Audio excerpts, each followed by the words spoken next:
Praise the lord. అందరికీ వందనాలండి. ఈరోజు వారాంతర పరిచర్యలో భాగంగా మరి ఆన్లైన్ ప్రేయర్ మనం ప్రారంభించుకుంటాము. దయచేసి మరి అందరూ కూడా పనులు ముగించుకొని ఈ పరిచర్యలో పాలు పంపులు కలిగి ఉండవలసిందిగా ప్రభు పేరిట మనవి ప్రార్థన చేసుకొని ఈ పరిచర్యను మనము ప్రారంభించుకుంటాం. దయచేసి అందరు తరలి వంచండి, ప్రార్థన చేసుకుంటాం. ప్రేమ కలిగిన తండ్రి, ఘనమైన ప్రభువా, మీ శ్రేష్టమైన ఉన్నతమైన ఘనమైన నామమునకు వందనములు స్తోత్రం చెల్లించుకుంటున్నాం.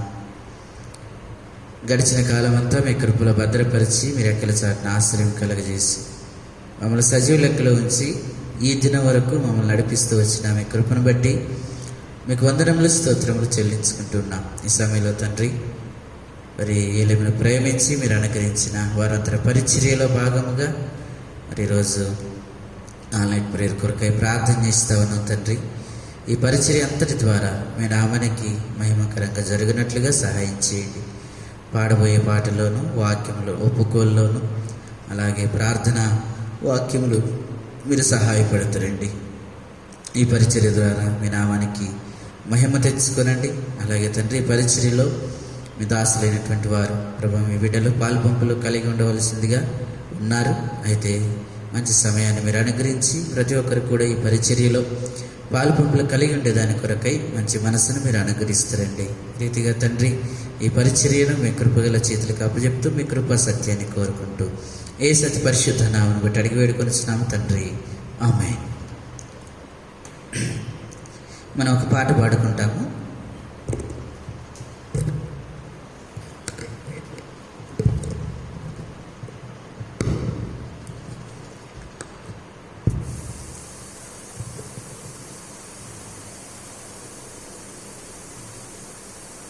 పాట సంఖ్య 422.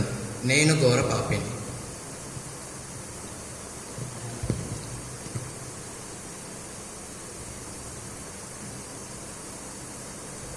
నేను ఘోర పాపిని, నేను ఘోర పాపిని, చేరి వేడుచుంటిని క్షమించుము, చేరి వేడుచుంటిని క్షమించుము. ఆదాము హవ్వలందునా ఏదెనులోనే పొందిన, ఆదాము హవ్వలందునా ఏదెనులోనే పొందిన ఆది దోషము అంటియుండేనయ్యా, దాని నిర్మూలించు మేసయ్యా. ఆది దోషము అంటియుండేనయ్యా, దాని నిర్మూలించు మేసయ్యా. క్షమించు మేసయ్యా, క్షమించు మేసయ్యా.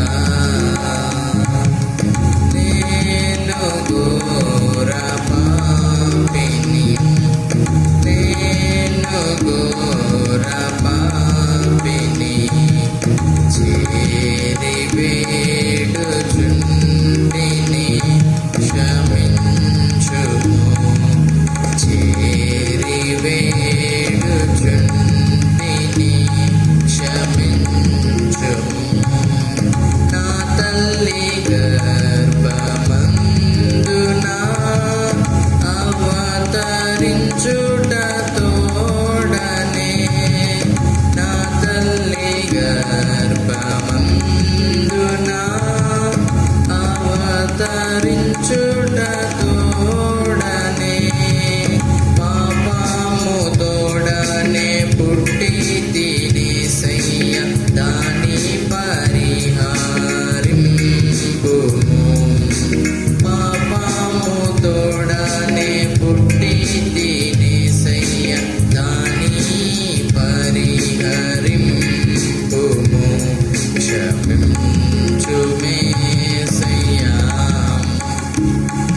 మేసయ్యా సత్యములేగానే దచ్చిన వాడను సంజీవింపజేయు మేసయ్యా మేసయ్యా క్షమించు మేసయ్యా నేను ఘోర పాపిని నేను ఘోర పాపిని చేరి వేడుచుంటిని క్షమించుము చేరి వేడుచుంటిని క్షమించుము పాపములు దాచుకుంటిని శాపమును గూర్చుకుంటిని పాపములు దాచుకుంటిని శాపమును గూర్చుకుంటిని ఆపద గుర్తించలేకనే గడిపితిని తాపు చేరితి ప్రభునీయుము ఆపద గుర్తించలేకనే గడిపితిని తాపు చేరితి ప్రభునీయుము క్షమించు మేసయ్యా క్షమించు మేసయ్యా నేను ఘోర పాపిని నేను ఘోర పాపిని చేరి వేడుచుంటిని క్షమించు చేరి వేడుచుంటిని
కొద్ది నిమిషాలు దేవుని వాక్యాన్ని విని మరి ఒప్పుకోలు ప్రార్థన చేసుకుంటాము. కనుక ఒప్పుకోలు కొరకై కొన్ని లేఖనాలను మనం చూసుకొని ఒప్పుకోలు ప్రార్థనలో ప్రవేశిస్తాము.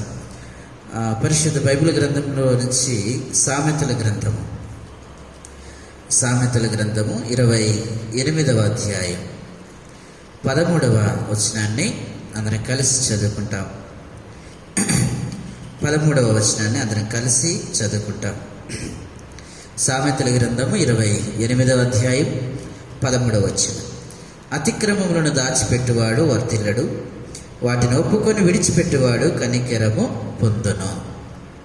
అలాగనే మరి ఆదికాండము 2వ లేఖన భాగముగా ఆదికాండము 32వ అధ్యాయం, ఆదికాండము 32వ అధ్యాయము 27వ వచనాన్ని చదువుతాం. 2వ లేఖన భాగముగా 27వ వచనాన్ని మనం చదువుకుంటాం. ఆయన నీ పేరేమని అడుగగా అతడు యాకోబు అని చెప్పాను. మరొకసారి, ఆయన నీ పేరేమని అడుగగా అతడు యాకోబు అని చెప్పాను. అలాగనే 3వ లేఖన భాగముగా మరి ఆదికాండము 27వ అధ్యాయం 27వ అధ్యాయము 17-18 వచనాలు చదువుకుంటాం. 17-18 వచనాలు. తాను సిద్ధపరిచిన రుచిగల భోజనములను రొట్టెను తన కుమారుడు యాకోబు చేతికియగా అతడు తండ్రి ఎత్తుకు వచ్చి నా తండ్రి అని పిలవగా అతడు ఏమి నా కుమారుడా నీవెవరవని అడిగాను. అందుకు యాకోబు నేను ఏశావును అను నీ జ్యేష్ఠ కుమారుడును. ప్రభు సహాయం కొరకై మరి ప్రార్థన చేసుకొని ఈ లేఖన భాగంలోని ప్రవేశిస్తాం. ప్రేమ కలిగిన తండ్రి, ఇంతవరకు పాట ద్వారా మీరు మహిమ పొందుతూ వచ్చిన మీ కృపను బట్టి మీకు వందనాలు. ఈ సమయంలో తండ్రి మరి కొంత సమయం మరి ఒప్పుకోలు చేసేదాని కొరకై మరి సిద్ధపడుతుండగా దానికి కావలసిన లేఖన భాగములను మీరు అనుగ్రహిస్తూ వచ్చారు. ప్రభాని బట్టి మేము స్తుతిస్తాను. ఈ సమయంలో తండ్రి ఆ లేఖన భాగములను వింటుండగా ప్రభా మరి మా జీవితాలలో ప్రభా మరి మేము ఎలాంటి ఒప్పుకోలు మా జీవితంలో చేయాలి అనే విషయాలు ప్రభా మీ లేఖనాల ద్వారా మాతో మాట్లాడుతురండి. అలాగనే తండ్రి మీ భాగం వివరించేదాని కొరకు నిలబడుతున్న నేను అలుపుడును అయోగ్యుడిని తండ్రి, నీ శిలువ చాటున మరుగుపరచండి. మిమ్మల్ని మీరు ప్రత్యక్షపరచుకొని నన్ను మరుగు చేయండి. అలాగనే తండ్రి మీ నోటికి నన్ను బూరగా మాత్రమే వాడుకుంటురమ్మని యేసు అతి పరిశుద్ధ నామం బట్టి అడిగి వేడుకొనిచున్నాం తండ్రి, ఆమేన్. దేవుని నామానికి వందనాలండి. మీ అందరికి కూడా ప్రభువైన యేసుక్రీస్తు వారి శ్రేష్టమైన నామంలో మీ అందరికి వందనాలండి. Praise the lord. దేవుని మహాకృపను బట్టి దేవుడు ఇంతవరకు మనం రక్షిస్తూ వచ్చాడు. ఈ రోజున మనం సజీవ లెక్కలో ఉంచబడుతూ వచ్చామంటే అది కేవలం దేవుని యొక్క ఉచితమైన కృప. ఆయన కనికరము మన ఎడల ఉండింది కనుక మనం సజీవ లెక్కలో ఉంచబడుతూ వచ్చాం. అందుని బట్టి ప్రభుని స్తుతిస్తూ మరి కొద్ది నిమిషాలు మనము దేవుని వాక్యాన్ని విని మరి ఒప్పుకోలు చేయట కొరకై మనం సిద్ధపడతాం. దయచేసి గమనించండి. మరి మొదటిగా మనము ఒప్పుకోలు వర్తమానం వింటాము. ఆ వర్తమానం విన్న తర్వాత ఒక 10 నిమిషాలు మనకి బ్రేక్ ఇవ్వబడుతుంది. ఈ 10 నిమిషాల్లో మరి చూస్తున్న వారంతా కూడా ఒప్పుకోలు చేసిన తర్వాత మరలా ప్రార్థన గురించినటువంటి వాక్య భాగము వస్తుంది. అంటే 2 వర్తమానాలు మనం వింటాము. కాబట్టి మరి అందరం కూడా ఈ పరిచర్యలో పాలుపంపులు కలిగి ఉండడానికి ప్రయత్నం చేయండి.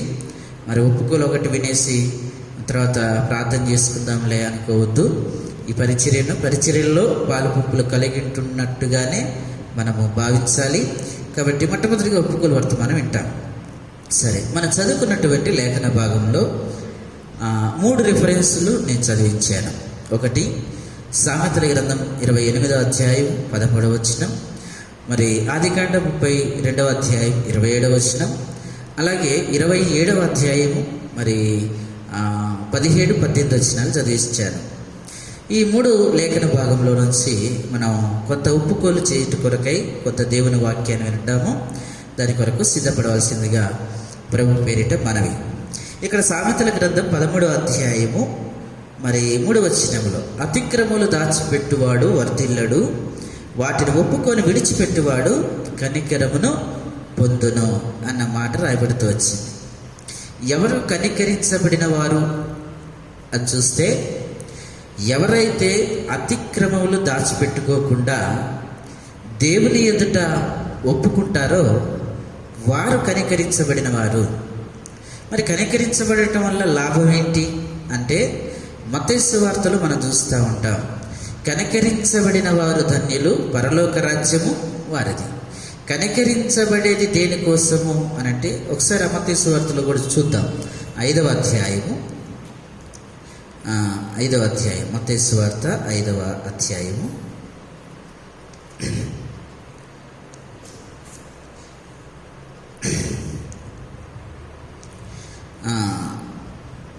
ఇక్కడ ఏమంటాడు? 7వ వచనం, కనికరము గలవారు ధన్యులు, వారు కనికరము పొందుదురు. అంటే ఇక్కడ కనికరించబడిన వారు కనికరమును పొందుతారు, కనికరం గలవారు కనికరమును పొందుతారు. కనికరం పొందుట వలన మనకు కలిగే లాభం ఏంటంటే, మనం దేవుని రాజ్యంలోనికి ప్రవేశించే అవకాశం ఉంటుంది. కనుక కనికరించబడకుండా మనము దేవునితో సహవాసము కలిగి ఉండాలి అంటే కష్టం. కనుక మనము దేవునితో సహవాసం కలిసి ఉండాలి, అలాగనే దేవుని రాజ్యంలోనికి మనం ప్రవేశించే హక్కుదారులమై ఉండాలి అంటే ఖచ్చితంగా మనం ఈ లోకంలో కనికరించబడాలి. కనుక ఎవరి చేత కనికరించబడాలి అని అంటే, ఇక్కడ చెప్తా ఉన్నాడు, మరి అతిక్రమములు ఎవరైతే ఒప్పుకుంటారో ఆ ఒప్పుకున్నటువంటి వారు కనికరించబడతారు. కనుక కనికరము చాలా ప్రాముఖ్యమైంది. మరి అలాగనే మనం చదువుకున్నటువంటి 2వ లేఖన భాగంలో మరి ఒక వ్యక్తి జీవితాన్ని గురించి ఈ రోజున మనము కొన్ని విషయాలు తెలుసుకొని మనం ఒప్పుకోలు చేయటానికి సిద్ధపడతాం. కనుక మనం కనికరించబడాలి, కనికరించబడితేనే మనకు ఆశీర్వాదం అనేది ఉంటుంది. కనుక మనం యాకోబు జీవితంలో నుంచి కొన్ని విషయాలను మనం తెలుసుకొని ఒప్పుకోలు చేస్తాం. ఎందుకంటే యాకోబు ఏం ఒప్పుకున్నాడు, యాకోబు ఎలాంటి పరిస్థితులు కలిగి ఉన్నాడో కొన్ని విషయాలు మనం తెలుసుకోవడానికి ప్రయత్నం చేస్తాం. 32వ అధ్యాయము 27వ వచనం, ఆయన నీ పేరేమని అడుగగా అతడు యాకోబు అని చెప్పాను. జాగ్రత్తగా వినటానికి ప్రయత్నం చేయండి. కొద్ది నిమిషాలు మరి లేఖనాలను వినటానికి మనం ప్రయత్నం చేస్తాం. ఈ సందర్భం 32వ అధ్యాయం, ఆది కాండము 32వ అధ్యాయం, ఇదంతా కూడా మనకు తెలిసిన భాగం, చాలాసార్లు విన్నాం. అయినా కూడా మరి మనకి ఒప్పుకోలు చేయుటకు ఆధారం కావాలి కనుక కొన్ని లేఖనాలు మనం చూస్తాం. ఇక్కడ యాకోబు జీవితంలో అంతకు ముందు చాలా పరిస్థితులు కలిగి ఉన్నాడు. ఇప్పుడు ఈ 32వ అధ్యాయంలో యాకోబు ప్రార్థన చేయటానికి గల కారణం ఏంటి అంటే, యాకోబు మీదకి ఒక ఉపద్రవం, ఒక ప్రమాదకరమైనటువంటి పరిస్థితి యాకోబు జీవితంలోనికి వచ్చింది. యాకోబు కుటుంబం మీదకి ఆ ఉపద్రవం అనేది ముంచుకొని వచ్చింది. మనందరికీ తెలిసిందే ఆయన ఎందుకు ప్రార్థన చేస్తున్నాడు, ఇక్కడ మరి ఎందుకు ఆశీర్వదించబడాలని యాకోబు గారు ప్రార్థన చేస్తున్నాడో మనందరికీ తెలిసిన విషయమే. ఎందుకంటే అక్కడ మరి యాకోబు గారిని చంపుట కొరకు తన అన్నైనటువంటి ఏశావు ఒక సైన్యంతో బయలుదేరి వస్తున్నాడన్న సంగతి యాకోబు వినబడింది. కాబట్టి ఇప్పుడు యాకోబు భయపడిపోతూ వచ్చాడు. ఇప్పుడు యాకోబు మీదకి ఏమొచ్చిందంటే ఒక ఉపద్రవం అనేది వస్తూ ఉంది. యాకోబు మీదకి కాదు కానీ యాకోబు కుటుంబం మీదకి ఒక ఉపద్రవం వచ్చింది, ఒక విపత్తు అని చెప్పొచ్చు.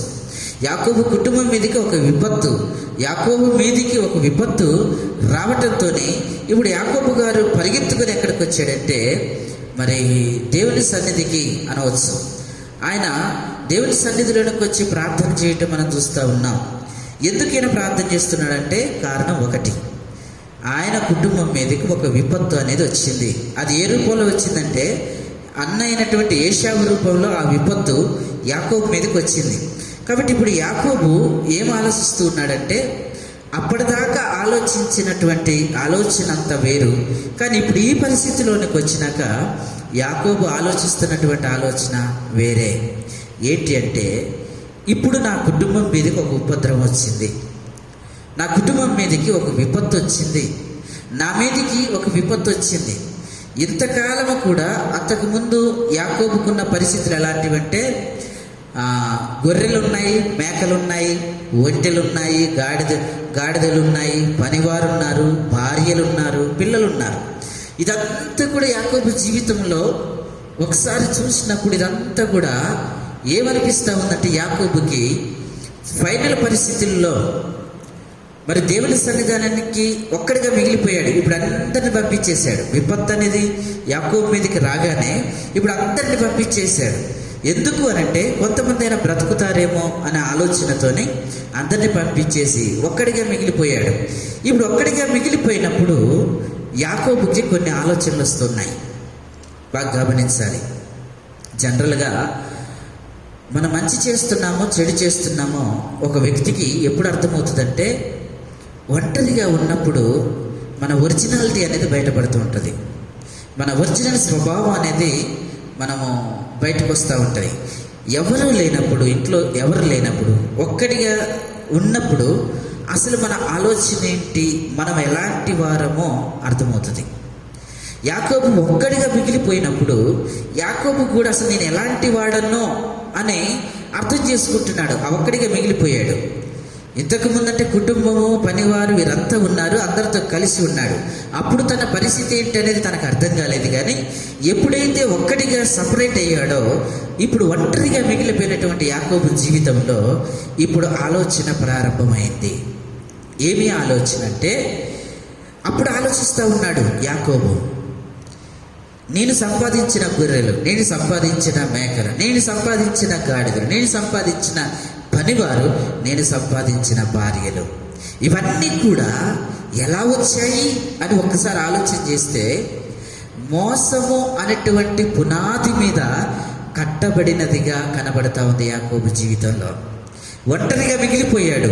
ఇప్పుడు ఆలోచన చేస్తూ ఉన్నాడు. ఒంటరిగా మిగిలిపోయి యాకోబు ఏ ఆలోచన చేస్తూ ఉన్నాడంటే, అసలు నా కుటుంబం మీదకి ఈ విపత్తు ఎందుకు వచ్చింది, నా పిల్లలు నా నుంచి ఎందుకు దూరంగా నేను పంపించాను, ఇంతకాలం అందరితో ఉన్న నేను ఇప్పుడు ఒంటరిగా అవ్వడానికి కారణం ఏంటి అంటే, ఆ విపత్తు వచ్చింది. ఆ విపత్తు రావడానికి కారణం ఏంటి అంటే, అప్పుడు అర్థమవుతుంది యాకోబుకు, ఈ విపత్తు రావటానికి, ఈ ప్రమాదం రావటానికి, నా కుటుంబం మీద ఈ సమస్య రావటానికి కారణము నా యొక్క జీవితమే ఆలోచిస్తూ ఉన్నాడు. ఇప్పుడు ఒంటరిగా మిగిలిపోయాడు.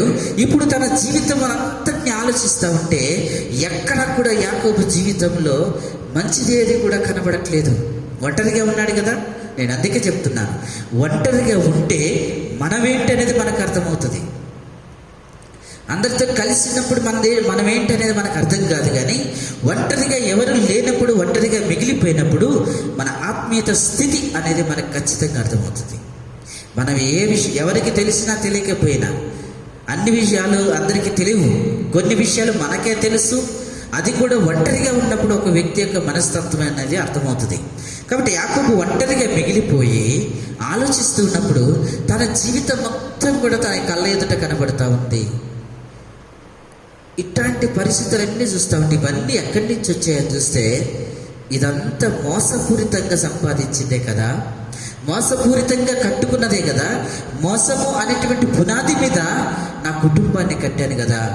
ఇప్పుడు ఈ మోసపూరితమైన పునాది మీద కట్టబడినటువంటి ఈ కుటుంబానికి ఒక విపత్తు వచ్చింది అని ఆలోచించాడు. ఇప్పుడు యాకోబులో 2 లక్షణాలు చూస్తున్నాం. విపత్తు ఎందుకు వచ్చిందో ఆలోచిస్తూ ఉన్నాడు. ఈ విపత్తు పోవాలంటే ఏం చేయాలో కూడా యాకోబు గారు ఆలోచిస్తూ ఉన్నారు. ఒంటరిగా మిగిలిపోయాడు కదా. ప్రమాదం ఎందుకు వచ్చిందో అర్థం చేసుకున్నాడు. ఇప్పుడు వచ్చిన ప్రమాదం ఎలా తొలగిపోవాలి, ఎలా తొలగిపోతుంది అని ఆలోచించాడు. అంటే యాకోబు తన జీవితంలో తను చేసినటువంటి దాన్ని ఒకసారి, తను ప్రవర్తించిన ప్రవర్తన అంతటిని ఒకసారి జ్ఞాపకం చేసుకున్నాడు. అది చెడ్డదని తెలిసినాక యాకోబు ఏం చేస్తున్నాడంటే, సరి చేసుకోవాలి అని ప్రయత్నం చేస్తూ ఉన్నాడు. ఎందుకంటే ఒంటరిగా ఉన్నాడు, తప్పు తెలిసింది. తప్పు తెలవగానే యాకోబు గారు ఇప్పుడు ఏం చేస్తున్నాడంటే తప్పును సరి చేసుకునే ప్రయత్నం, ఆ అతిక్రమమును విడిచిపెట్టే ప్రయత్నము యాకోబు గారు చేస్తూ ఉన్నారు. కనుక ఇక్కడికి వచ్చిన తర్వాత మరి దేవదూత అడుగుతూ ఉంది. ఇక్కడ మనం కొన్ని విషయాలు చూస్తే మనకు అర్థమయ్యేది ఏంటంటే యాకోబు ఒక అంశంతోనే దేవుని దగ్గరికి వచ్చాడు. ఏంటి అంశం అంటే నేను ఆశీర్వదించబడాలి అనే అంశం మీదకి వచ్చాడు. అంటే ఒక ప్రార్థన విన్నపాన్ని యాకోబు పట్టుకొని వచ్చారు. ఏంటి ఆ ప్రార్థన విన్నపము అని అడిగితే, యాకోబు గారిని అడిగితే నా కుటుంబం రక్షించబడాలి, నేను ఆశీర్వదించబడాలి అనే ప్రార్థన మనవి. ప్రార్థన మరి ప్రేయర్ రిక్వెస్ట్ను యాకోబు గారు పట్టుకొని దేవుని దగ్గరికి వచ్చాడు. వచ్చి ఆ ప్రేయర్ రిక్వెస్ట్ ఇప్పుడు దేవుని ఎదుట పెడుతున్నాడు. నీవు నన్ను ఆశీర్వదించు అని ప్రేయర్ రిక్వెస్ట్ పెట్టాడు. ఇప్పుడు యాకోబు గారు ప్రేయర్ రిక్వెస్ట్ పెడితే ఇప్పుడు దేవదూత ఏం చెప్తా ఉందో చూడండి. 26వ వచనం, ఆయన తెల్లవారుచున్నది. 25వ వచనం, 26వ వచనం, ఆయన తెల్లవారుచున్నది గనక నన్ను పోనిమ్మనగా అతడు నీవు నన్ను ఆశీర్వదించదేనే కానీ నిన్ను పోనేనను. ఆయన నీ పేరేమని అడుగగా అతడు యాకోబు అని చెప్పాను. అంటే ప్రేయర్ రిక్వెస్ట్ పెట్టాడు. ఆయన నేను ఆశీర్వదించబడాలనేటువంటి ప్రేయర్ రిక్వెస్ట్ను పెట్టాడు. వచ్చినటువంటి విపత్తు పోవాలని ప్రేయర్ రిక్వెస్ట్ పెట్టాడు. ఈ కుటుంబం మీదకి వచ్చినటువంటి ఈ ప్రమాదము తొలగిపోవాలి అనే ప్రేయర్ రిక్వెస్ట్ను దేవుని సన్నిధిలో పెడితే ఇప్పుడు దేవుడు అడుగుతున్న ప్రశ్న ఏంటంటే నీ పేరేంటి అని అడిగాడు. ఎందుకు అడిగాడు? అసలు ఈ విపత్తు వచ్చిన కారణమే ఎక్కడుందో తెలుసా? పేరు దగ్గరే ఉందండి. పేరు దగ్గరే ఉంది. యాకోబు జీవితంలోనికి ఈ విపత్తు రావటానికి గల కారణం, యాకోబు జీవితంలోనికి ఈ కష్టం రావటానికి గల కారణం, యాకోబు తన జీవితంలో ఒంటరిగా మిగిలిపోవడానికి కారణం, యాకోబు ఎటు తోచినటువంటి పరిస్థితుల్లో చిక్కుల్లో పడిపోవడానికి కారణం, యాకోబు తన మీద తనకే ఆశ లేనట్టుగా ఉండిన కారణము ఈ పేరే. అందుకని అడుగుతున్నాడు, దేవుడు అడుగుతూ ఉన్నాడు, నీకు ఈ పరిస్థితి రావడం, నువ్వు ఆశీర్వాదం ఇప్పుడు కోరుకుంటున్నావు కదా, ఒకనాడు ఇదే ఆశీర్వాదం కోసము నువ్వు ఒక పేరును అబద్ధం ఆడావు. యాకోబుకి ఆ ప్రశ్నలో అడగగానే యాకోబు గారికి అర్థమైపోయింది. ఎందుకంటే ఒకానొక దినమున నీ పేరేంటి అని తండ్రి అడిగితే అప్పుడు ఒక పేరు చెప్పాడు. కానీ ఇప్పుడు దేవుడు అడుగుతున్నాడు, నీ పేరేంటి అని అడుగుతున్నప్పుడు యాకోబు గారికి అర్థమైపోయింది. ఒకనాడు నేను ఆశీర్వాదం కోసము నేనేం చేశానంటే నా పేరును తప్పు చెప్పాను. అదే మనం చదువుకున్న 3వ లేఖన భాగం, ఆదికాండము 27వ అధ్యాయము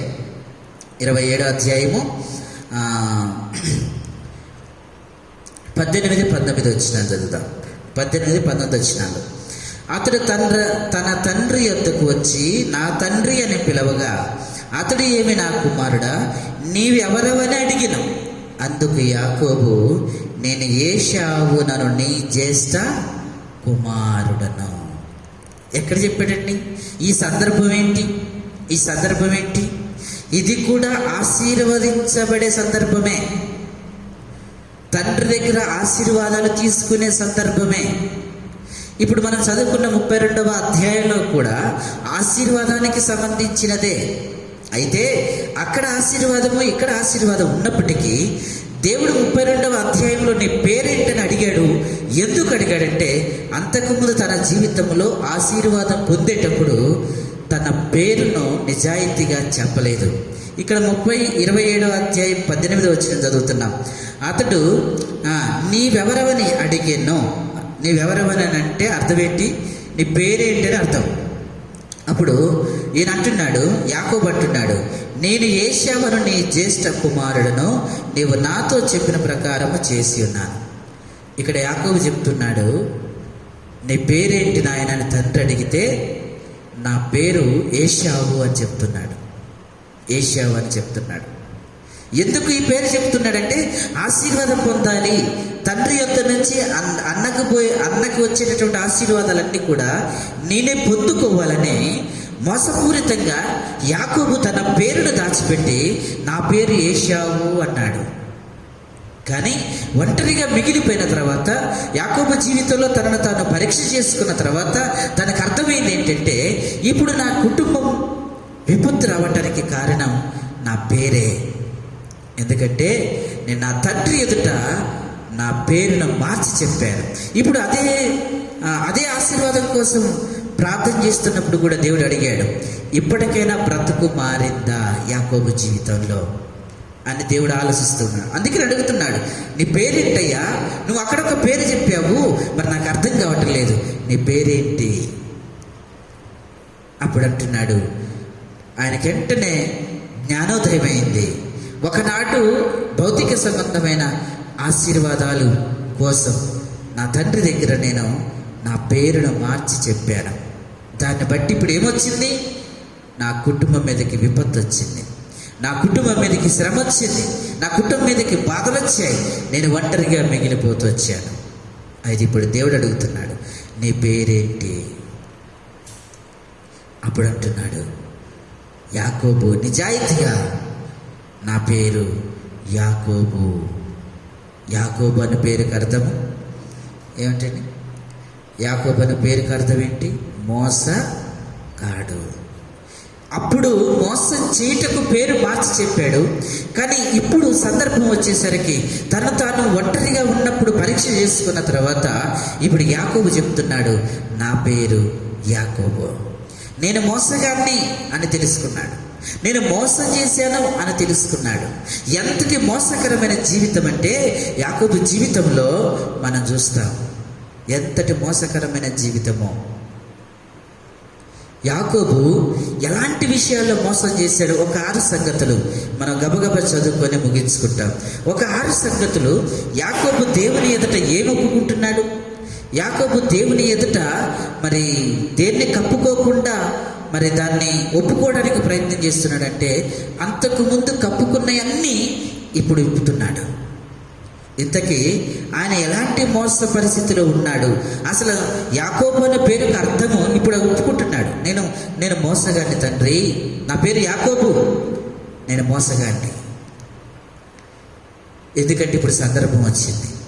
ఇప్పుడు ఈ విపత్తు పోవాలి, విపత్తు పోయి ఆశీర్వాదం రావాలి అంటే ఇంతకాలము మోసపూరితంగా చేసిన ప్రతి పరిస్థితిని ఇప్పుడు దేవుని ఎదుట కప్పుకోకుండా ఒప్పుకునే ప్రయత్నం చేస్తూ ఉన్నాడు. ఎందుకంటే ఆ విపత్తు పోవాలి. విపత్తు పోవాలి అంటే దేవుడు తన ప్రార్థన ఆలకించి ఆశీర్వదించాలంటే దానికి అడ్డుగా ఉన్నది ఏంటంటే పేరు.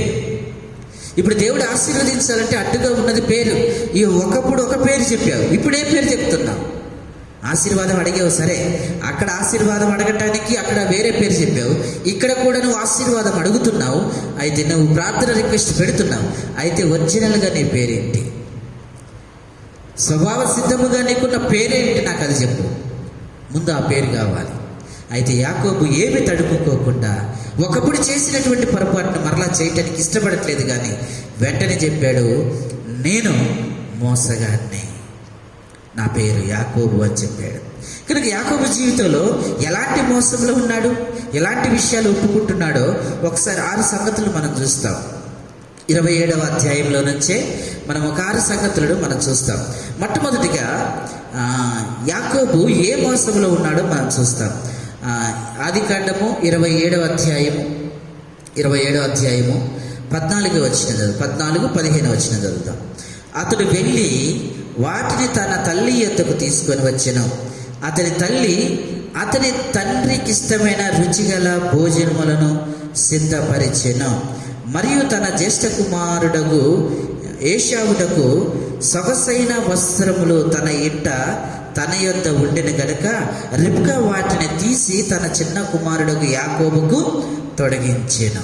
అంటే ఇక్కడ యాకోబు ఏ విషయంలో మోసముగా ఉన్నాడు అంటే, తల్లి సిద్ధం చేస్తూ ఉంది యాకోబుని.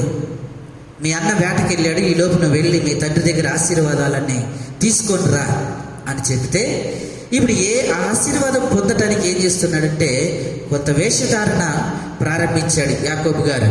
అందులో తన ఏ విషయంలో మోసం చేస్తున్నాడు? తండ్రిని మోసం చేయటానికి ప్రయత్నం అంతా ఇందులో రాయబడిన మాటలు. తండ్రిని మోసం చేయటానికి ఇప్పుడు యాకోబు చేస్తున్నటువంటి ప్రయత్నం ఏంటంటే 15వ వచనము, మరియు తన జ్యేష్ఠ కుమారుడగు ఏశావునకు సొగసైన వస్త్రములు తన ఇంట యొద్ద ఉండెను గనక రిబ్కా వాటిని తీసి తన చిన్న కుమారుడగు యాకోబుకు ఇచ్చెను. అంటే యాకోబు ఇప్పుడు తండ్రిని ఏ విషయంలో మోసం చేస్తున్నాడంటే వస్త్రము విషయంలో మోసం చేస్తున్నాడు. వస్త్రము విషయంలో. అసలు ఆ వస్త్రం ఎవరిదంటే అన్నది ఏశావుకు మంచి సొగసైనటువంటి వస్త్రం ఉంది. అయితే ఇప్పుడు యాకోబుకి ఆ వస్త్రం లేదు. ఇప్పుడు తండ్రి ఎద్దకు వెళ్ళి ఆశీర్వాదాలు పొందుకోవాలంటే వస్త్రం కావాలి. కాబట్టి ఇప్పుడు అన్నకున్నటువంటి వస్త్రాన్ని ఇప్పుడు యాకోబు తీసుకున్నాడు. అంటే యాకోబుకి వస్త్రం లేకపోయినా ఇప్పుడు అన్న వస్త్రాన్ని తీసుకొని వేసుకొని ఇప్పుడు ఏం చేస్తున్నాడంటే వస్త్రము ఉన్నట్లుగా మోసం చేస్తూ ఉన్నాడు తండ్రిని. యాకోబు తన జీవితంలో తనకి సొగసైనటువంటి వస్త్రం లేకపోయినా వస్త్రం ఉన్నట్టుగా తండ్రిని మోసం చేస్తున్నాడు. ఇది యాకోబు జీవితంలో తను ఒకప్పుడు కప్పుకున్నటువంటి పరిస్థితి. వస్త్రం లేదు తనకి. యాక్చువల్గా తనకి వస్త్రం ఇవ్వబడకపోయినప్పటికీ కూడా అన్న వస్త్రాన్ని తీసుకొని తన వస్త్రంగా తండ్రిని మోసం చేస్తున్నాడు. ఈ రోజున దేవుడు మనకు కొన్ని వస్త్రాలు ఇచ్చాడు. స్తుతి వస్త్రము, రక్షణ వస్త్రము, మరి దీన వస్త్రము, మరి ఆనంద వస్త్రము, సంతోష వస్త్రము, దీన మనసు అనేటువంటి వస్త్రము, ఉల్లాస వస్త్రములు, ఎన్నో రకాల వస్త్రాలు ఇచ్చాడు. రక్షణ అనేటువంటి వస్త్రాలను దేవుడు మనకి ఇచ్చాడు. అయితే యాకోబు వలె మనం ఎలా ఉన్నామంటే వస్త్రాన్ని కప్పుకున్నట్టుగా ఉన్నాం, కానీ ఆ వస్త్రం మనది కాదు. చాలా మటుకు అందరూ మనం చాలా మంది అనుకునే విధానం ఏంటంటే నేను రక్షించబడినాను, రక్షణ వస్త్రం ఉంది, నేను వేసుకున్నాను అనుకుంటూ ఉంటాం.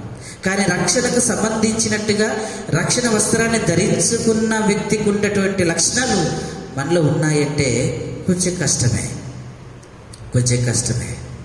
యాకోబు ఏ విషయంలో మోసం చేస్తున్నాడు తండ్రిని అంటే వస్త్ర విషయంలో మోసం చేస్తున్నాడు. ఈనాడు మనం రక్షించబడిన వారిని చెప్తూ ఉన్నప్పటికీ కూడా ఆ రక్షణకు తగినట్టుగా జీవితాన్ని జీవించకపోతే మనము నిజముగా భౌతిక సంబంధమైనటువంటి ఇసాకుని యాకోబు మోసం చేశాడు. కానీ మనమైతే పరమ తండ్రిని, మన కన్న తండ్రిని మనం మోసం చేస్తున్నట్టే. రక్షణ వస్త్రాన్ని ధరించుకున్నటువంటి మనము ఆ రక్షణకు సంబంధించిన జీవితం జీవిస్తున్నామా? ఒకవేళ జీవించకపోయినా జీవిస్తున్నట్టుగా, వస్త్రం ధరించుకున్నట్టుగా, రక్షించబడినట్టుగానే ఉంటున్నామా? చాలా మట్టుకు చూస్తూ ఉంటే ఎలా అనిపిస్తూ ఉంటుందంటే రక్షించబడిన అన్న పేరు మాత్రం ఉంటుంది, వారి జీవితంలో ఆ రక్షణకు సంబంధించిన క్రియలు ఏమన్నా కనబడుతున్నాయంటే కొంచెం కష్టంగానే ఉన్నాయి. పేరుకు మాత్రం నేను రక్షించబడి 10 ఏళ్ళైంది, నేను రక్షించబడి 20 ఏళ్ళైంది, నేను రక్షించబడి చాలా కాలమైంది, నా అనుభవం అంత లేదు, నీ వయసు, నీ రక్షించబడిన వయసు అంత లేదు, నీ రక్షించబడినంత సంవత్సరాలు నీ వయసు లేదంటూ ఉంటారు. అయితే రక్షణ వస్త్రాన్ని ధరించుకున్నట్టుగానే ఉంటున్నాం, కానీ ఆ రక్షణ వస్త్రాన్ని ధరించుకున్న వ్యక్తిగా లేడు. యాకోబు సొగసైన వస్త్రాన్ని ధరించుకున్నాడు, కానీ అది ఏశావు వస్త్రం. కానీ యాకోబు ధరించాడు ఉన్నట్టుగా, ఏశావును అన్నట్టుగా ధరించుకుంటూ వచ్చాడు. ఈ రోజున మన యొక్క రక్షణ విషయంలో మనం ఎలా ఉన్నాం మనం పరీక్ష చేసుకోవాలి. యాకోబు అక్కడ ఏం చెప్తున్నాడు దేవదూతతో అంటే, నా పేరు యాకోబు అంటే నీ మోసగాన్ని. ఏ విషయంలో మోసం చేసావయ్యా? అయ్యా, వస్త్రం నాది కాకపోయినా వస్త్రాన్ని నేను ధరించుకొని అది నా వస్త్రంగా నేను ఇతరులకు నా తండ్రికి చూపించాను. నేను మోసగాన్ని, నా వస్త్ర విషయంలో నేను మోసం చేశాను అని యాకోబు ఒప్పుకుంటున్నాడు. ఈ రోజున రక్షణ విషయంలో మనం ఒకవేళ రక్షణకు తగినట్టుగా మనం తగినట్టుగా జీవించకపోతే ఈ రాత్రికాల సమయంలో మనం ఒప్పుకోవాలి. రక్షించబడిన వ్యక్తి ఎలా ఉండాలి? రక్షించబడిన వ్యక్తికి ఉండవలసిన లక్షణాలేంటి అంటే ఆ లక్షణాలేవి కూడా మరి మనలో లేకపోతే ఎలా? అప్పుడు మనం రక్షించబడినవన్న పేరు మాత్రం మనకు ఉంటుంది, కానీ రక్షణకు తగిన జీవితం మనలో ఉండదు. అప్పుడు మనము ఎవరిని మోసం చేస్తున్నామంటే పరమ తండ్రిని మోసం చేస్తున్నాం. కాబట్టి యాకోబు ఏ రీతిగా ఒప్పుకుంటూ వచ్చాడో తన వస్త్ర విషయంలో ఒప్పుకున్నాడు. మనం కూడా మన వస్త్ర విషయంలో ఒప్పుకోవాలి. అయ్యా, నా రక్షణ విషయంలో నేను ధరించుకున్న పేరు మాత్రం, నేను రక్షించబడిన పేరు మాత్రం ఉంది, కానీ రక్షణకు తగినట్టుగా నా జీవితం లేదు తండ్రి. ఆ రక్షణ వస్త్రాన్ని ధరించుకున్నటువంటి జీవితంగా నా జీవితం లేదు.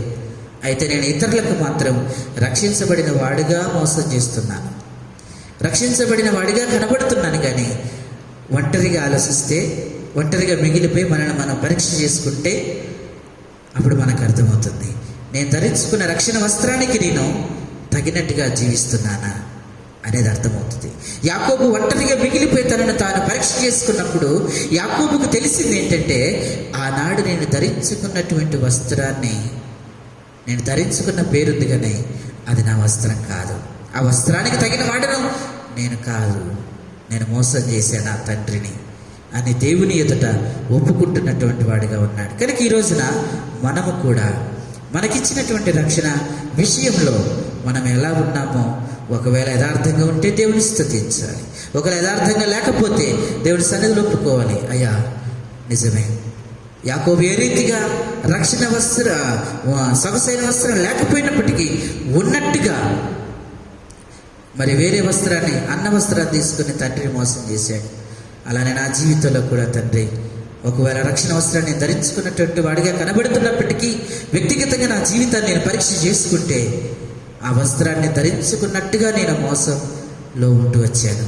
దయతో నన్ను క్షమించండి, ఈ మోసకరమైన జీవితం నుంచి నన్ను విడిపించండి అని యాకోబు ఏ రీతిగా ఒప్పుకుంటూ వచ్చాడో ఆ రీతిగా మనం ఒప్పుకోవాలి. ఈరోజు రక్షించబడే మాట మారలే, తీరు మారలే, ప్రవర్తన మారలే, ఆలోచన మారలే, పద్ధతులు మారలే, ఏ పరిస్థితులు మారలేదు, కానీ రక్షించబడిన వాళ్ళు గుణం మారలేదు, మనస్సు మారలేదు, ఏమి మారిపోయినా నీ రక్షించబడినటువంటి వస్త్రాన్ని ధరించుకుంటున్నామే, ఈ పద్ధతి ఒప్పుకోవాలా? రక్షించబడిన వారు ఏ రీతిగా ఉండాలి? అన్ని విషయాల్లో, రక్షణ వస్త్రాన్ని ధరించుకున్నటువంటి వారు ఏ రీతిగా ఉండాలి? అన్ని విషయాల్లో దేవునికి వస్త్రానికి తగినట్టుగా ఉండాలి. కానీ యాకోబు ధరించుకున్న వస్త్రానికి తగినవాడు కాదు ఆయన. కనుక యాకోబు ఏమి ఒప్పుకుంటున్నాడంటే, వస్త్రపు విషయంలో తండ్రిని మోసం చేశానయ్యా, నేను ఒప్పుకుంటున్నాడు. రెండవదిగా మరి ఏ విషయంలో ఒప్పుకుంటున్నాడో చూద్దాం. 27:16 రిబ్కా వాటిని తీసి తన కుమారుడు యాకోబును తొడిగించి ఆ మేకపిల్ల చర్మములతో అతని చేతులను అతని మెడ మీద నునుపు భాగమును కప్పి, ఇప్పుడు వస్త్రం ధరింపజేశాడు, మిగతా భాగం మిగిలిపోయింది, శరీరం మిగిలిపోయింది. వస్త్రం చేసుకున్నాడు, ఇంకా మెడ భాగము, చేతుల భాగం మిగిలిపోయింది. మరి ఏశావుకి ఎలా ఉంటుందంటే రోమాలు కలిగిన వాడు. ఇప్పుడు అలా ఉండాలి అని అంటే ఇప్పుడు ఏం చేస్తున్నాడంటే మేక చర్మంతోనే యాకోబు ఏం చేస్తున్నాడంటే మరి దేహాన్ని కప్పుతూ ఉన్నాడు. కనుక ఇక్కడ యాకోబు తండ్రిని ఏ విషయంలో మోసం చేస్తున్నాడంటే దేహము విషయంలో మోసం చేస్తున్నాడు. మొట్టమొదటిగా వస్త్రాల విషయంలో యాకోబు తండ్రిని మోసం చేసినాడు. రెండవదిగా మరి దేహము విషయంలో కూడా యాకోబు తండ్రిని మోసం చేస్తున్నాడు. ఎందుకంటే అన్నలాగా కనబడాలని మేక చర్మం కప్పుకున్నాడే తప్ప అన్న చేతులలాగా ఉండాలనుకున్నాడే కానీ, అన్న మెడలాగా ఉండాలనుకున్నాడే కానీ దాని వెనక యాకోబు పరిస్థితి వేరే ఉంది. అంటే దేహము ఎలాంటి దేహమని మోసం చేస్తున్నాడంటే అన్నలాంటి దేహమని మోసం చేస్తున్నాడు. కనుక ఈ రోజున అంటే మన జీవితానికి సంబంధించిన రిఫరెన్స్ నేను చూపించట్లే, కామన్గా చెప్తూ ఉన్నాను, ఎందుకంటే సమయం ఎక్కువ అయిపోద్ది తీసుకున్న సబ్జెక్ట్కి. కనుక మన దేహము, ఇప్పుడు యాకోబు ఏ రీతిగా దేహం విషయంలో తండ్రిని మోసం చేస్తున్నాడో అదే రీతిలో మనం కూడా దేహం విషయంలో మన పరమ తండ్రిని మోసం చేస్తున్నామేమో అని ఒకసారి ఆలోచించాలి. యాకోబుకు అర్థమైంది ఏంటి? ఒంటరిగా ఉన్నప్పుడు ఆలోచించినప్పుడు అర్థమైంది ఏంటంటే, నేను వస్త్ర విషయంలో నా తండ్రిని మోసం చేశాను, నేను మోసగానని ఒప్పుకున్నాడు. రెండవది, దేహం విషయంలో నా తండ్రిని నేను మోసం చేశాను అని అంటాడు. దేహము తనది కాకపోయినా, ఏశావులాగా లేకపోయినా, ఏశావులాగా ఉండుటకు మరి యాకోబు తండ్రిని మోసం చేయడానికి సిద్ధపడ్డారు. ఈ రోజున నేను ఆ జీవితంలో మరి మన దేహముతో మనం ఏం చేయాలి? మన దేహముతో మనం ఏం చేయాలి?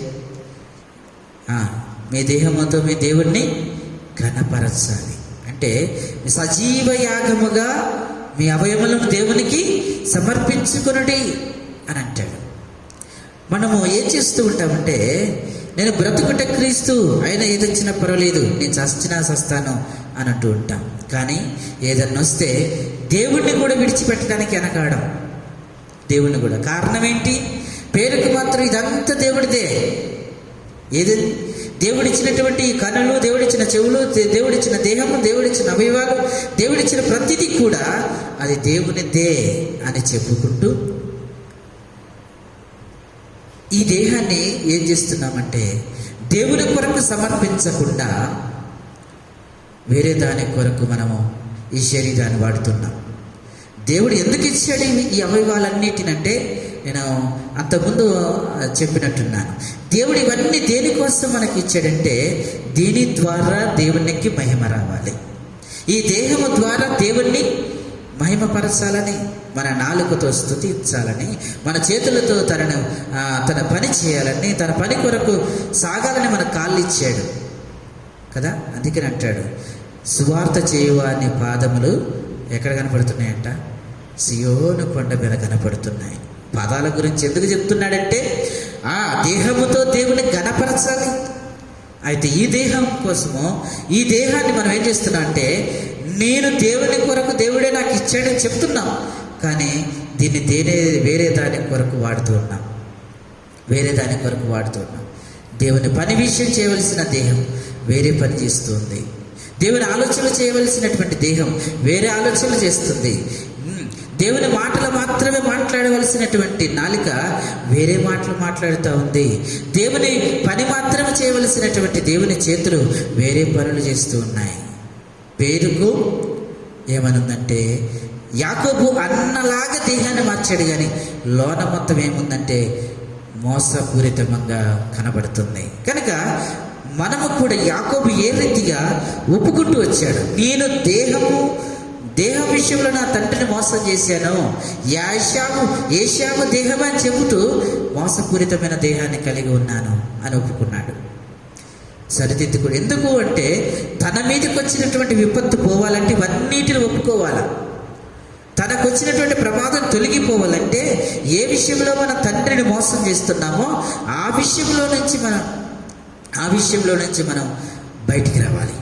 ఆ విషయంలో నుంచి మనం ఒప్పుకొని బయటికి రావాల్సినటువంటి వారంగా ఉంటూ వచ్చాం. ఇది రెండవ సంగతి. యాకోబు మరి తండ్రిని ఏ విషయంలో మోసం చేస్తూ వచ్చాడో దాని అంతటిని కూడా ఒప్పుకుంటున్నాడు. మొట్టమొదటిది వస్త్ర విషయంలో మోసం చేశాడు, రెండవది మరి దేహం విషయంలో మోసం చేస్తూ వచ్చాడు. అలాగనే మూడవది చూద్దాము, 17వ వచనం. తాను సిద్ధపరిచిన రుచిగల భోజనములను రొట్టెను తన కుమారుడకు యాకోబు చేతికి ఇయ్యగా, అతడు తన తండ్రి ఎద్దకు వచ్చి నా తండ్రి అనే పిలవగా, అతడు ఏమి నా కుమారుడా అని అంటాడు. అంటే ఇప్పుడు యాకోబు ఏ విషయంలో తండ్రిని మోసం చేస్తున్నాడంటే, భోజనం పెట్టే విషయంలో మోసం చేస్తున్నాడు. దేంట్లో అండి? యాకోబు దేంట్లో మోసం చేస్తున్నాడు తండ్రిని? భోజనము పెట్టే విషయంలో మోసం చేస్తున్నాడు. యాక్చువల్గా తండ్రి కోరుకున్న భోజనం వేరు. తండ్రి కోరుకున్న భోజనం అంటే వేటాడి మాంసం తీసుకొని రా అని చెప్పాడు. కానీ యాకోబు ఆ భోజనం విషయంలో కూడా ఏం చేస్తున్నాడంటే, తండ్రిని మోసం చేయడానికి ప్రయత్నం చేస్తున్నాడు. భోజన విషయంలో మనం ఏం చేస్తున్నా అంటే, యాకోబు ఏం చేస్తున్నాడంటే తండ్రిని మోసం చేస్తున్నాడు. తండ్రిని ఈ భోజనము పరిస్థితి ఏంటి అంటే, దేవుడు యాజకులను ఎందుకు ఎంచుకుంటూ వచ్చాడు అని చూస్తే, వారు నాకు భోజనము పెట్టువారుగా ఉండాలి. భోజనం పెట్టువారుగా ఉండాలి అని యాజకులను దేవుడు ఏర్పాటు చేసుకున్నాడు. ఏ భోజనం పెట్టాలి అనంటే అక్కడ యాజకులు దేవునికి పెట్టవలసిన భోజనాలు కొన్ని ఉన్నాయి. ఇప్పుడు ఆ భోజనాల గురించి నేను ఎక్కువగా మరి సమయం సరిపోదు చెప్పలేను, కానీ అక్కడ యాజకులను దేవుడు ఎందుకు ఏర్పాటు చేసుకున్నారంటే వారు నాకు భోజనము పెట్టవలసిన వారు. ఈ భోజనం అంటే ఏంటో తెలుసా? దేవుణ్ణి స్తుతించటం, ప్రార్థించటం. ఇది ప్రార్థనకి సాదృశ్యంగా ఉంటుంది, అలాగనే స్తుతికి కూడా సాదృశ్యంగా ఉంటుంది. అయితే ఈ రోజున మన యాకోబు ఏ రీతిగా తండ్రిని, అది ఒరిజినల్ భోజనం కాదు, తండ్రి కోరుకున్నటువంటి భోజనం కాదు, వేరే భోజనాన్ని తీసుకొచ్చి ఇది ఆ భోజనమే అన్నట్టుగా తండ్రికి ఇస్తున్నాడు. అంటే భోజన విషయంలో కూడా తండ్రిని మోసం చేస్తున్నాడు. ఈ రోజున మన జీవితంలో కూడా మనం ఏ మోసపూరితమైనటువంటి జీవితంలో ఉన్నాము అంటే ప్రార్థన అనేటువంటి దానిలో, అలాగే స్తుతి అనేటువంటి దాంట్లో. ఎందుకంటే ప్రార్థన కూడా మనము ఎలా చేయాలంటే తండ్రి కోరుకున్న విధానంగా మనం ప్రార్థన చేయాలి. తండ్రి ఎలా కోరుకుంటున్నాడు ప్రార్థన చేయాలని అంటే మనం మత్తయి సువార్త 7వ అధ్యాయంలో కనబడుతుంది. మీరు వేశ్యదారుల వలె ప్రార్థించేవాకండి. తండ్రికి ప్రార్థన విషయంలో ఒక సిస్టమ్ ఉంది. ఆహారం విషయంలో ఆయన ఒక పద్ధతి కలిగి ఉన్నాడు. అదే ఆహారాన్ని పెట్టాలి. అందుకనే మనకి యోహాను సువార్తలో ఒక మాట కనపడుతుంది. ఒక వ్యక్తి దాసుడు కనపడతాడు. ఆ దాసుడు పొద్దున్నాక కూడా పొలంలో పనిచేసి ఇంటికి వస్తాడు, యజమానుడి ఇంటికి వస్తాడు. యజమాని ఇంటికి వచ్చిన తర్వాత ఏమంటాడంటే యజమానుడు, నేను కూడా భోజనము చేసిన దాకా నువ్వు నా ఎదుట కూర్చుండి నాకు వడ్డించిన తర్వాత నువ్వు పడుకో అంటాడు. అప్పుడు దాసుడు ఏం చేస్తాడంటే అప్పటికి అలసిపోయి వస్తాడు కదా, పొద్దున్నాక ఆయన పొలంలో పనిచేసి పొద్దున్నాక అలసిపోయి వచ్చాడు. ఇప్పుడు అలసిపోయి వచ్చి అట్లా కూర్చోగానే యజమానుడు అంటున్నాడు, నాకు భోజనం పెట్టి నేను తిన్నదాకా నువ్వు పరిచర్య చేయన్నాడు. అంటే భోజనం పెట్టేదాకా అయ్యా పొద్దున్నాక పనిచేసి వచ్చా, చేత కావట్లేదు, నిమ్మేదు టేబుల్ మీదే ఉన్నాయి కదా పెట్టుకొని తినండి అంటే అలా కాదు. నువ్వు ఏం చేసినా నాకేం చేయను, భోజనం పెట్టిన తర్వాత నువ్వు రెస్ట్ తీసుకో అంటున్నాడు. కనుక ఈ రోజున మనం ఎన్ని పరిస్థితులు కలిగి ఉన్నప్పటికీ, ఎంత పని చేసినప్పటికీ, ఎంత అలసిపోయినప్పటికీ ఆఖరికి మాత్రం యజమానుడికి మనం భోజనం పెట్టినాకనే మనం రెస్ట్ తీసుకోవాలి. అది ఏ భోజనం అంటే దేవుడు కోరుకున్న భోజనం పెట్టాలి. యాకోబు కోరుకున్న భోజనం వేరు, అదే ఇస్సాకు కోరుకున్న భోజనం వేరు, కానీ యాకోబు పెడుతున్నటువంటి భోజనం వేరు. ఆ భోజనమే ఈ భోజనం అన్నట్టుగా యాకోబు తండ్రిని మోసం చేస్తున్నాడు. అందుకనే ఒప్పుకుంటున్నాడు, నీ పేరేంటంటే యాకోబు అంటే నా పేరు మోసగాడు అని ఒప్పుకుంటున్నాడు. ఏ విషయంలో చేసావయ్యా? వస్త్ర విషయంలో చేశా, నా దేహం విషయంలో చేశా, అంతేకాదుగా నేను పెట్టే భోజన విషయంలో కూడా నేను మోసం చేశా. ఈ రోజున ప్రార్థన విషయంలో ఒకవేళ మనం మోసంగా ఉన్నామా?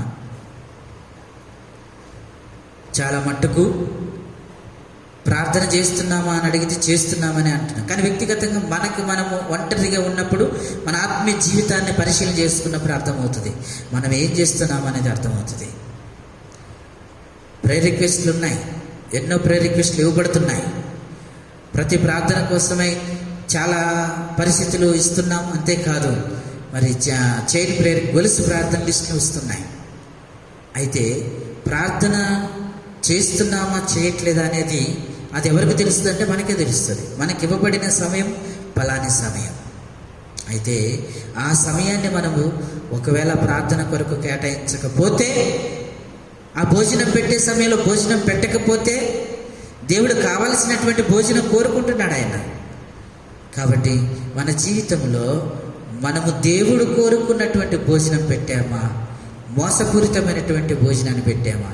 ఎందుకంటే తండ్రి కోరుకున్న చిత్తానుసారమైన ప్రార్థన వేరే చేస్తుంటాం. మనం ప్రతిరోజు ప్రార్థన చేస్తుంటాం, కాదనం. కానీ ఈ ప్రార్థన ఎలా ఉంటుంది? తండ్రికి ఇష్టమైన ప్రార్థనగా ఉంటుందా, లేకపోతే మన గురించి, మన కుటుంబం గురించి, మన పరిస్థితుల కొరకే మనం చేస్తున్నామా?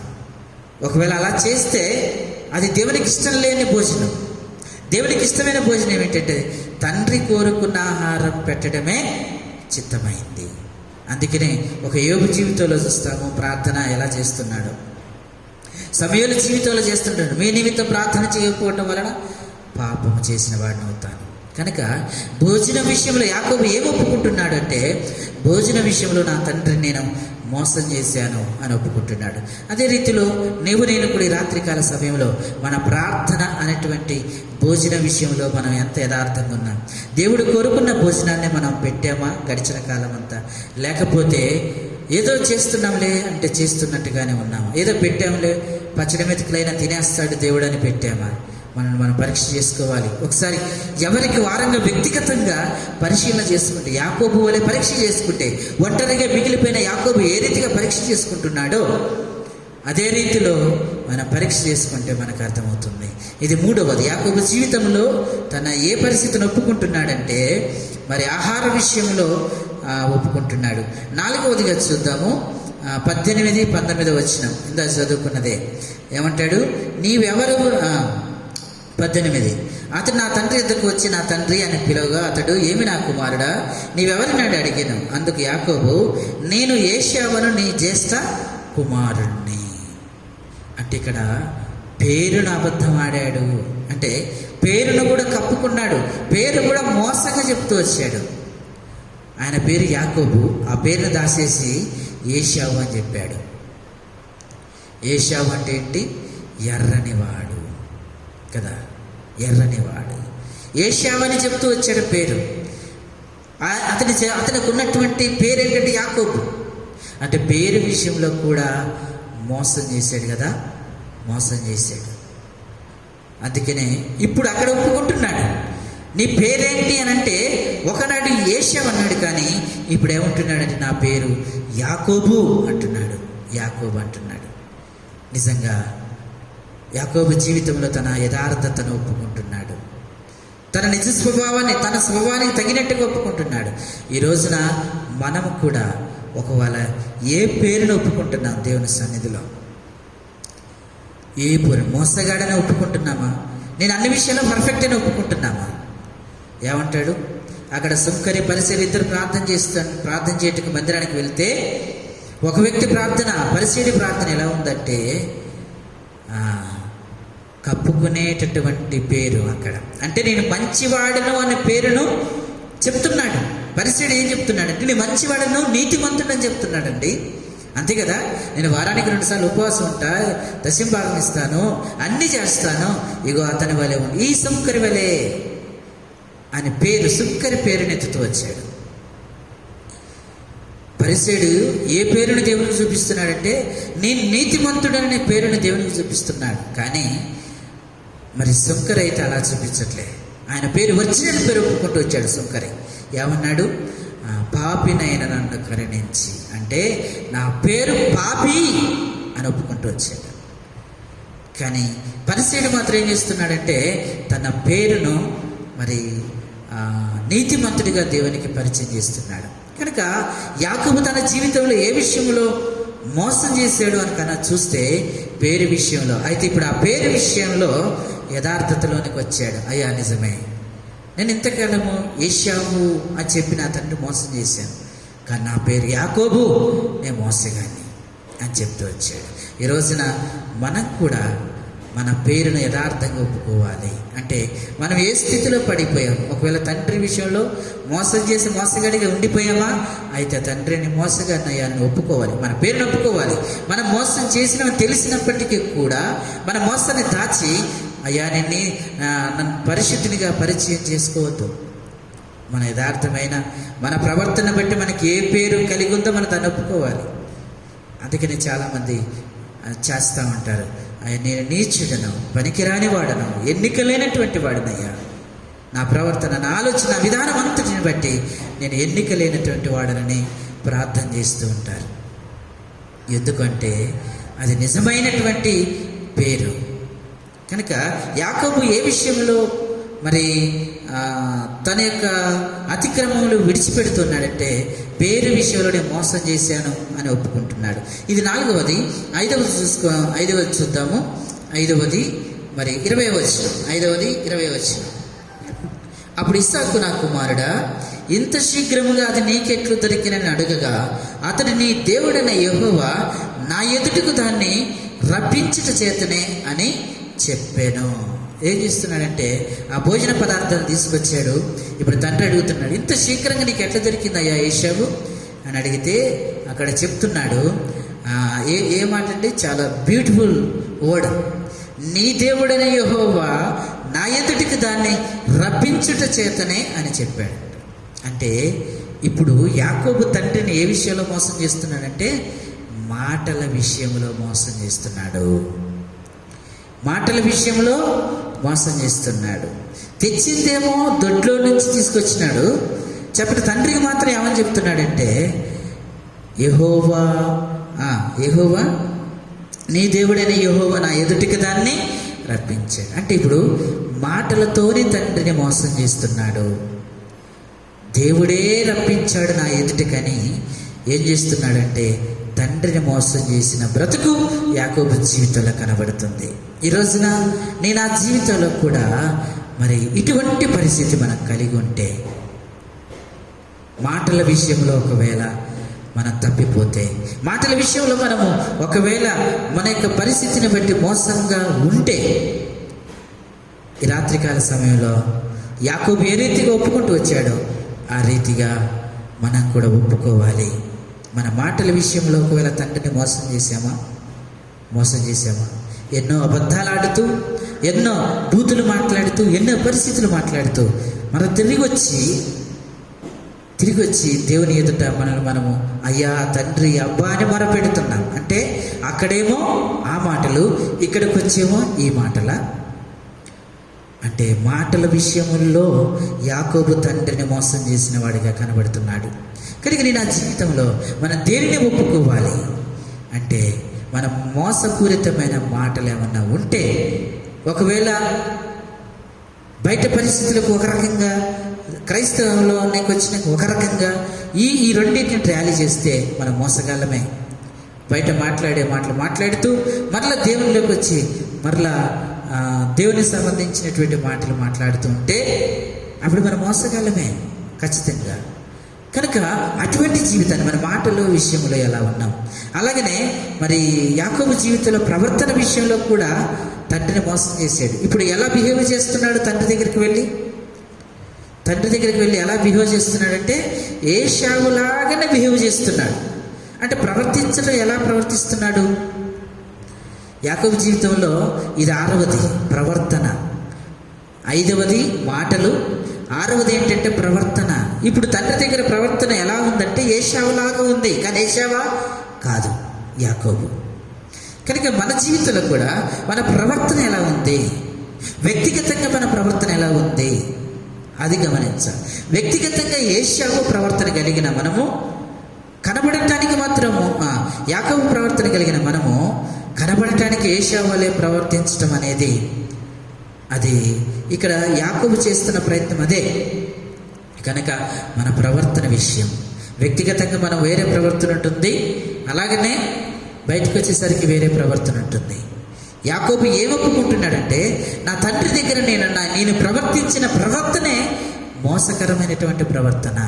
ఈ రోజున ఒకవేళ మనము తండ్రిని మోసం చేసే ప్రవర్తన మనలో ఏదైనా ఉంటే ఈ రాత్రికాల సమయంలో మనం ఒప్పుకోవాలి. ఇంకా కిందికి వస్తే తండ్రిని 7వది చూసుకొని ముగించుకుందాం. 27వ వచనం, అతడు దగ్గరకు వచ్చి వస్త్రములు వాసన చూచి అతన్ని దీవించి ఇట్లనెను. 27వ వచనం, 26 నుంచి చదువుతాము. తర్వాత అతని తండ్రి అయిన ఇస్సాకు, నా కుమారుడా దగ్గరికి వచ్చి నన్ను ముద్దు పెట్టుకోమని అతనితో చెప్పాను. అతడు దగ్గరికి వచ్చి అతని ముద్దు పెట్టుకున్నాను. అప్పుడు అతడు అతని వస్త్రములు వాసన చూచి అతన్ని దీవించి ఇట్లనెను. అంటే ఇప్పుడు తండ్రిని యాకోబు ఏ విషయంలో మోసం చేస్తున్నాడు అంటే వాసన విషయంలో మోసం చేస్తున్నాడు. అంటే ఏశావు వస్త్రానికి ఒక పరిమళ వాసన ఉంది, సొగసైనటువంటి వస్త్రాన్ని. ఇప్పుడు మనం ఎలాగూ మరి బట్టలకి సెంటు పెడతా ఉంటారో అలాగనే సొగసైనటువంటి వస్త్రాలకి ఒక వాసన అనేది, పరిమళ వాసన అనేది ఉంది. అయితే ఇప్పుడు ఆ యాకోబు తండ్రి దగ్గరికి వచ్చినప్పుడు వాసన చూస్తూ వచ్చాడు. వాసన చూస్తే అది ఏ వాసనగా వచ్చిందంటే ఏశావు ధరించే వాసన, ఏశావు వాడే ఆ స్మెల్ ఏదైతే ఉందో అది వచ్చింది తండ్రికి. అంటే ఇప్పుడు తండ్రిని మోసం చేయడానికి యాకోబు ఏం చేశాడంటే వాసనను పులుముకున్నాడు. ఆ వాసన యాకోబు దగ్గరకు వచ్చే వాసన వేరు, కానీ ఆ వాసనను దాచిపెట్టేసి ఇప్పుడు ఏశావు దగ్గర ఏ వాసన వస్తుందో ఆ వాసననే ధరించాడు ఇప్పుడు. అందుకనే అంటాడు, మనం కూడా మన జీవితంలో తండ్రిని మనం ఎలా మోసం చేస్తున్నామంటే వాసన విషయంలో. సువాసన మనను తండ్రి దేనికోసం పిలిచాడు? మీరు కావున ప్రియమైన పిల్లల వలె మీరు పరిమళ వాసనగా ఉండుటకు మీరు పిలువబడితిరి అంటాడు. అంటే దేవుడు మనల్ని దేనికోసం పిలిచాడంటే పరిమళ వాసనగా ఉండుటకు పిలిచాడు. మన దగ్గర ఉండవలసినది ఏంటంటే పరిమళ వాసనగా ఉండుటకు పిలిచాడు. అయితే పరిమళ వాసనగా ఉండుటకు పిలిచాడన్న దాంట్లోనే ఉంటూ దుర్గంధమైనటువంటి వాసన వేరే ఉంది, దాన్ని కప్పిపుచ్చుతున్నాం. అది ఎవరికి తెలుసు అంటే యాకోబు తెలుసు, తండ్రికి తెలుసా? ఇప్పుడు తండ్రి వాసన చూసి ఏశావు అనుకున్నాడు, కానీ అసలు వాసన యాకోబు దగ్గరే ఉంది. ఆయనకు తెలుసు అసలు ఒరిజినల్ వాసన ఏంటి, నా వాసన నా ఏంటో నాకు తెలిసినట్టుగా అట్లా యాకోబు కూడా వాసనను మరి పరిమళ వాసనగా ఉండాలంటే దుర్గంధాన్ని కప్పెట్టి మరి వేరే వాసన చూపించినట్టుగా కనబడతాం. కనుక మన పరిమళ వాసనగా ఇతరులు మనం చూసినప్పుడు ఎలాంటి పరిమళం ఉండాలి అంటే పరిమళ వాసన రావాలి. ఇది మనం ఏం కలిగి ఉన్నామో ఆ స్మెల్లే రావాలి. అయితే కొన్ని పరిస్థితులు ఎలా ఉంటామంటే మనకు వ్యక్తిగతంగా వేరే రకం ఉన్న ఇతరులకు మాత్రం ఎలా కనబడుతూ ఉంటామంటే పరిమళ వాసనగా ఉన్నట్లుగా కనబడతాం, కానీ దుర్గంధం ఉంది. యాకోబు ఇప్పుడు పరిమళ వాసనగా ఉన్నట్టుగా కనబడుతున్నప్పటికీ తన జీవితంలో దుర్గంధం అనేది ఉంది. ఇప్పుడు ఒప్పుకుంటున్నాడు, నీ పేరేంటంటే మోసగాన్నయ్యా. ఎందుకు? ఏ మోసం చేశావు? అయ్యా, నేను నా వస్త్ర విషయంలో మోసం చేశా, నా దేహం విషయంలో మోసం చేశా, భోజనం విషయంలో మోసం చేశా, అంతేకాదు కానీ మాటల విషయంలో మోసం చేశా, ప్రవర్తన విషయంలో మోసం చేశా, నా పేరు విషయంలో మోసం చేశా, నా పరిమళ వాసన విషయంలో కూడా నేను మోసం చేశా, నేను మోసగాడిని అని యాకోబు ఒప్పుకున్న తర్వాత, ఇప్పుడు ఒప్పుకున్న దాన్ని విడిచిపెట్టిన తర్వాత ఇప్పుడు ఆయన ఏం చేస్తున్నాడు చూడండి. తన బ్రతుకు ప్రేయర్ రిక్వెస్ట్ తీసుకొచ్చాడు కదా, ఆ ప్రేయర్ రిక్వెస్ట్ ఆశీర్వదించమని.